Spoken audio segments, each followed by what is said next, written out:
کہ اللہ تعالیٰ فرماتا ہے کہ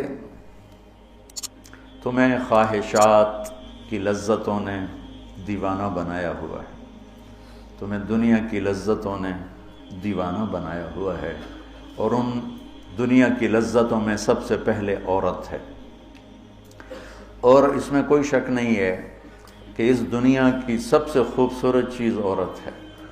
اور ایک آپ کو اپنا تجزیہ بتاؤں کہ دنیا پھری اور پھر کبھی جنگل، کبھی عرش، کبھی فرش، میں جو شعر پڑھا کرتا ہوں، کبھی عرش پر، کبھی فرش پر، کبھی ان کے در، کبھی در بدر، کبھی عاشقی تیرا شکریہ میں کہاں کہاں سے گزر گیا۔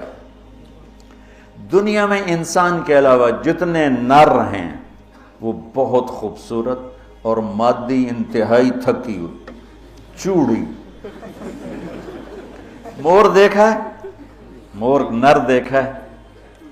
کیا اس کے پر، کیا اس کی شان، کیا اس کا حسن، اور مور نہیں ویکھی مری ہوئی چوئی دی طرح۔ گھوڑے کو دیکھو، میرے والد صاحب گھوڑے رکھا کرتے تھے، تو ہم چھوٹے چھوٹے ہوتے تھے تو جو نر گھوڑے ہوتے تھے ایسے ان کا سر اٹھتا، اور گھوڑیاں ہی کرتی ہوتی تو ساری، حتیٰ کہ چوہا بھی سونا ہوتا ہے، چوئی نہ دے۔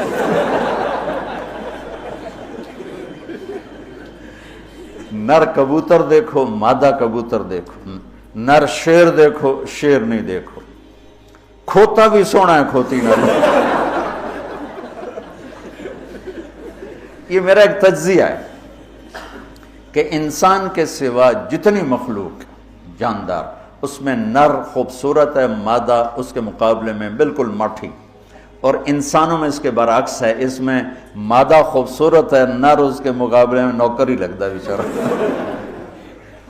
اللہ نے عورت کو حسین بنایا ہے، مرد سے زیادہ حسین اللہ نے عورت کو بنایا ہے، اور جنت کی بھی سب سے بڑی نعمت اللہ کی رضا اور نبیوں کا پڑوس اور اللہ کا دیدار، جو ایک روحانی نعمتیں ہیں۔ اس کے بعد جو جنت کی سب سے بڑی نعمت ہے وہ جنت کی نیک عورت ہے، جنت کی حور ہے۔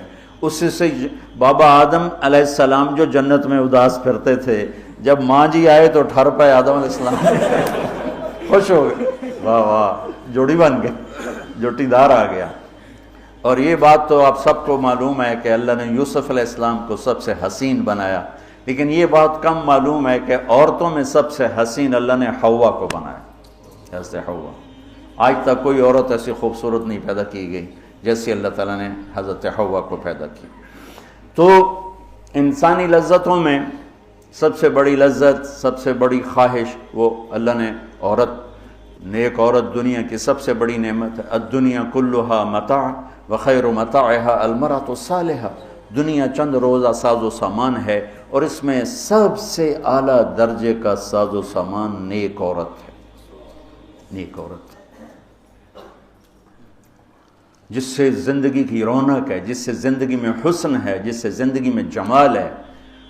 عربوں میں دستور تھا مار پٹائی کا، تو جب مدینہ میں ایک ریاست قائم ہو گئی تو عورتوں نے آ کے شکایت کی ہمارے خامد ہمیں مارتے ہیں، تو آپ نے ممبر پر کھڑے ہو کر غضبناک انداز میں کہا، جو عورتوں پہ ہاتھ اٹھاتے ہیں ان میں کوئی انسانیت نہیں۔ اس قدر شدید ڈانٹ پلائی، جو عورت پہ ہاتھ اٹھاتا ہے اس میں کوئی انسانیت نہیں، لا خیر فیہم، کوئی انسانیت نہیں ان۔ اور آپ نے فرمایا کہ خیرکم خیرکم لأہلہ، سب سے اعلیٰ درجے کا مسلمان وہ ہے جو بیوی کے ساتھ اچھا سلوک کرتا ہو۔ اور پھر فرمایا، اور میں اپنی بیوی کے ساتھ تم سب میں سب سے زیادہ اچھا سلوک کرتا ہوں۔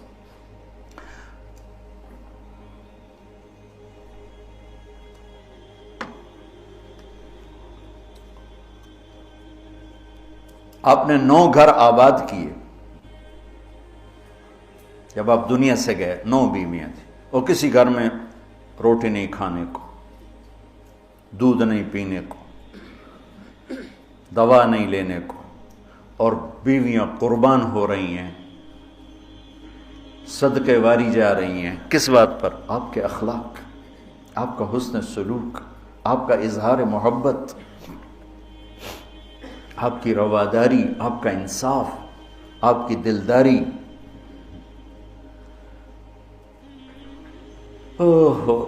تو اللہ تعالیٰ کہہ رہا ہے تمہیں بڑی اچھی لگتی ہیں عورتیں پھر آگے نمبر 2 اولاد، پھر سونے چاندی کے ڈھیر، پھر بڑے خوبصورت گھوڑے، پھر جانور، پھر کھیتیاں. پھر اللہ کہتا ہے یہ تو دنیا کا تھوڑا سا ساز و سامان ہے، اللہ کے پاس بہت خوبصورت ٹھکانہ ہے. پہلے دنیا کا بتایا. ابھی ہم بیٹھے تھے، تمہارے استاد کہنے لگے ذہب سونے کو کہتے ہیں، اور ذہب ہے چلے جانا، یعنی یہ وہ چیز ہے جو چلی جاتی ہے، اور فضہ بھی ہے، انفضہ سے ہے بھاگ جانا، بھگدڑ مچ جانا. تو سونے چاندی کے اندر ہی بھاگ جانے کا مطلب پڑا ہوا ہے، تو کون کس کے ساتھ یہ وفا کرے گا؟ لیکن انسان کی کمزوری اللہ نے بتائی کہ تمہیں عشق ہے، تمہیں تمہاری خواہش ہے میری بیوی ایسی ہو، میرے بچے ایسے ہوں، میرے پاس سونے چاندی کے ڈھیر ہوں، اور میرے پاس سواریاں ہوں، گھوڑے ہوں، میرے پاس لینڈ کروزر ہو، میرے پاس مرسڈیز ہو، میرے بڑے کھیت ہوں، بڑا زمیندارہ ہو، بڑا میرا ڈیرا ہو. یہ سارے تمہارے اندر کے خیالات ہیں جو اندر جنم لیتے رہتے ہیں، لیکن لو بھی لوگے تو کب تک لوگے؟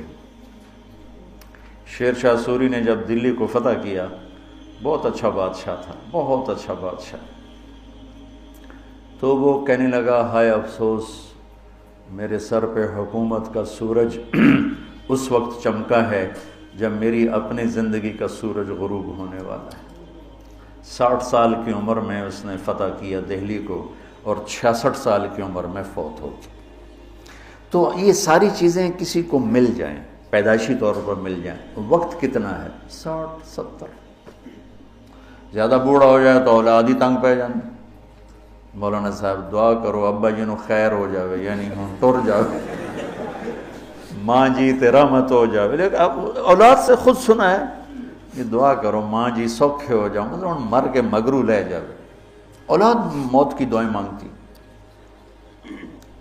تو اب اللہ اس کے تقابل میں لاتا ہے قل اُنَبِّئُكُمْ بِخَيْرٍ مِّن ذَلِكُمْ. انبئ کا مطلب ہوتا ہے بار بار بتانا. لگا کہ جو تمہیں نظر آ رہا ہے اس سے تو تم اثر لے رہے ہو، میں تمہیں بار بار بتاؤں گا، پوری جنت کو قرآن میں پھیرا دوں گا، کبھی یہاں کبھی وہاں، کبھی یوں کبھی یوں، کبھی نہر، کبھی باغ، کبھی حور، کبھی سونا، کبھی چاندی، کبھی لباس، کبھی کھانے، کبھی اپنی رضا، کبھی زندگی کا ابدی سرمدی ہونا. انبئ، بار بار تمہیں میں جنت بتاؤں گا. اللہ کے فضل سے بر صغیر میں جنت سب سے پہلے اللہ نے میری زبان سے کہلوائی، ورنہ کسی بڑے سے بڑے علامہ خطیب نے جنت کو نہیں کھولا تھا. سب سے پہلے جنت اللہ نے میرے ذریعے سے چلوائی. اور وہ بھی ایک عجب میرے رب کا نظام تھا. ہم نے بھی پڑھی تو نہیں تھی، نہیں ہمیں پڑھائی گئی تھی. جنت کے ابواب چلوائی، تیز گام چل رہی تھی، نہ پڑھنے والے کو پتہ نہ پڑھانے والے کو پتہ. تو میں سال لگا رہا تھا، 80 81 میں نے سال لگایا جماعت میں. تو فروری کا مہینہ تھا اور ہماری گجراں والے تشکیل تھی، اور کویت کا ایک عرب میرے ساتھ تھا، اکرم اس کا نام تھا. اصل کہیں وہ ترکی تھا لیکن نسلوں سے آباد تھا. تو مجھ سے ایک دن کہنے لگا تو نے حادی الارواح الی بلاد الافراح یہ پڑھی ہے؟ یقین مانو. میں نے کہا یہ کیا ہوتا ہے؟ وہ نام عجیب ہے نا، حادی الارواح الی بلاد الافراح. حادی وہ حدی سے ہے، یحدو سے، وہ جو اونٹ کے لیے حدی ہوتی تھی نا، اونٹ کے لیے نغمہ ہوتا تھا، اونٹ تیز ہوتا تھا، تو روحوں کا وہ نغمہ جو انہیں خوشیوں کے شہر کی طرف لے جائے. مجھے پہلے سمجھ میں نہیں، میں نے کہا کیا کہہ رہے ہو، یہ کیا ہے؟ کہنے کا کتاب ہے. میں نے کہا اچھا کتاب کس کی؟ کہا ابن القیم کی. میں نے کہا میں نے تو آج نام سنا ہے. کہا میں واپس تمہیں چلتے ہیں نا رائمنڈ، تو میرے وہاں پڑی ہے امانت میں تمہیں دوں گا. تو ہماری 10 دن کی تشکیل تھی، ہم واپس آئے تو اس نے مجھے وہ کتاب پکڑائی. میں نے اس کو پڑھنا شروع کی. سب سے پہلے میرے رونگٹے کھڑے ہوئے کہ یا اللہ، اتنا بڑا تیرا مہمان خانہ، اور ہمیں سوائے لفظ جنت کے علاوہ معلوم ہی نہیں کہ وہ کیا دولت ہے، کیا خزانہ. تو کس طرح ہم دنیا سے بے رغبت ہوں گے؟ کیسے غلط عورتوں کے پھندوں سے بچیں گے؟ کیسے دنیا کی چمک دمک سے ہم بچیں گے جب تک ہمارے سامنے جنت کی رونق نہ ہو؟ جنت، ایک نوجوان کہنے لگا اللہ حوروں کا لالچ کیوں دیتا ہے؟ میں نے کہا زنا کو روکنے کے لیے کہ لوگ شادی کر کے بھی زنا نہیں چھوڑتے ہیں. تو اللہ تعالیٰ نے کہا پاک دامن ہو جا، میں نے تیرے لیے جنت کی خوبصورت لڑکیاں تیار کر کے رکھی ہیں. وَزَوَّجْنَاهُمْ بِحُورٍ عِينٍ، اور ہم خود تمہارا نکاح کریں گے جنت کے حوروں کے ساتھ. اللہ نکاح پڑھے گا. سبحان اللہ. تو میں سال میں تو چل ہی رہا تھا، اور میرے اس وقت ہوئے تھے ستمبر، اکتوبر، نومبر، دسمبر، جنوری، 5 مہینے گزرے تھے، اور باقی 7 مہینے پڑے تھے. سب سے پہلے سال میں نے لگایا تبلیغ میں، پہلے 7 چلے ہوتے تھے. میں نے جنت کو شروع کیا، پڑھتا اور بولتا. جماعتوں میں تو پھر رہے تھے، ادھر پڑھنا ادھر بولنا، ادھر پڑھنا ادھر، وہ سارا ایک دم میری ہوا جو شہرت کی، ایسے ہوا کی طرح میرا نام پھیل گیا کہ کبھی کسی نے جنت سنی نہیں تھی. وہ کہا ہم نے تو 50 70 سال عمر ہے، کوئی کہ 80 سال عمر ہے، کوئی کہ میری 50 سال عمر ہے، میری 60 سال عمر ہے، میں نے زندگی میں کبھی جنت کو نہیں سنا، میں نے پہلی دفعہ آپ سے جنت کو سنا. تو وہ جو میں پہلے مشہور ہوا لوگوں میں، وہ جنت کی وجہ سے کہ جنت کو میں نے بیان کرنا شروع کیا. سارا 1000 آیات ہیں جنت اور جہنم پر، اور کوئی بیان ہی نہیں کرتا. کون ہم مرنا چاہتا ہے؟ کون غربت چاہتا ہے؟ کون بیماریاں چاہتا ہے؟ کون دکھ چاہتا ہے؟ ہر ایک چاہتا ہے کہ ایک آئیڈیل لائف ہو، آئیڈیل گھر ہو، ایک خوبصورت زندگی ہو. تو اللہ نے کہا میں نے چھپا کے رکھی ہے، اب تھوڑے دن میری مان لو، پھر تم آ جاؤ، پھر دیکھو میں تمہیں کیسے دیتا ہوں. تو قل انبئکم بخیر من ذالکم، میں تمہیں یہ یہاں کی عورت، یہاں کی اولاد، یہاں کا سونا چاندی، یہاں کے گھوڑے، یہاں کی سواریاں، یہاں کی لینڈ کروزریں، یہاں کے جانور، یہاں کی زمینیں جائیدادیں تو تم دیکھ رہے ہو، تمہیں ایک اور جہان بتاؤں؟ ایک اور جہان بتاؤں؟ یا اللہ کون سا ہے؟ قل الذین اتقوا، وہ سب کے لیے نہیں ہے، وہ ان کے لیے ہے جو میرے یار بنیں گے، جو مجھ سے دوستی لگائیں گے. سب کے لیے نہیں ہے، یہ وہ ہیں جو میرے یار بنیں گے. للذین اتقوا، یہ ہمارے دیہاتی کہتے ہیں اللہ آپ پہ بشکش، اور یہ زیادہ پڑھے لکھے لوگ کہتے ہیں یہ ایم ہی ہمیں ڈرائی رکھتے ہیں، کچھ بھی نہیں ہے. تو ایسی بات نہیں ہے. اللہ تعالیٰ نے حسین اور یزید میں فرق کرنا ہے. رات کو شراب پینے والا اور رات کو نماز پڑھنے والا برابر ہو جائے گا. میرے نبی کے نواسے نے جان کیوں دے دی، نسل کیوں ذبح کروا دی؟ اگر یہی فیصلہ ہونا ہے کہ رات کو ناچنے والی، رات کو رونے والی برابر ہو جائیں، رات کو پوڑی بیچنے والا، شراب بیچنے والا، اور صبح سے شام تک حلال کمانے والا، تھک کے گھر جانے والا، اللہ ان کو برابر کر دے گا. سچ بولنے والا، جھوٹ بولنے والا برابر ہو جائیں گے. نماز پڑھنے والا، نہ پڑھنے والا برابر ہو جائیں گے. سود کھانے والا، حلال کھانے والا برابر ہو جائیں گے. تو پھر کربلاؤں کا مقصد کیا ہے؟ پھر تو ساری کربلاؤں کی تاریخ ختم ہو جاتی، ختم ہو جاتی، انسانیت نام کی کوئی شے نہیں رہ جاتی. تو میرے رب نے وَامْتَازُوا الْيَوْمَ أَيُّهَا الْمُجْرِمُونَ کا اعلان کیا ہے.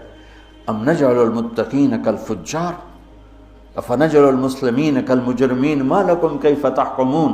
تو قرآن بتا رہا ہوں، سورہ نون القلم، کہ تمہارا دماغ خراب ہو گیا ہے کہ میں فرما بردار اور نافرمان کو ایک جیسا ڈیل کروں گا. تمہارا دماغ خراب ہو گیا.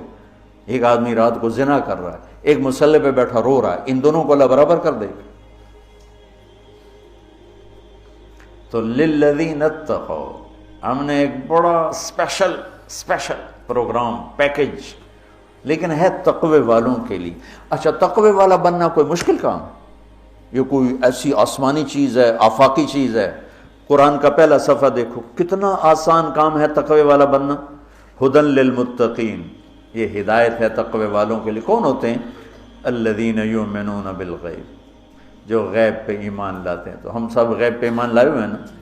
وَيُقِيمُونَ الصَّلَاةَ، اور نماز پڑھتے ہیں. تو ہم نماز پڑھتے ہیں نا. وَمِمَّا رَزَقْنَاهُمْ يُنْفِقُونَ، جو ہم نے دیا ہے اس میں سے خرچ کرتے ہیں. تو وہ خرچ کرتے تو ہوگے نا، مولوی ہوتا تو بخیل ہے تو چلو کوئی تھوڑا بہت تو خرچ کرتے ہوگے نا.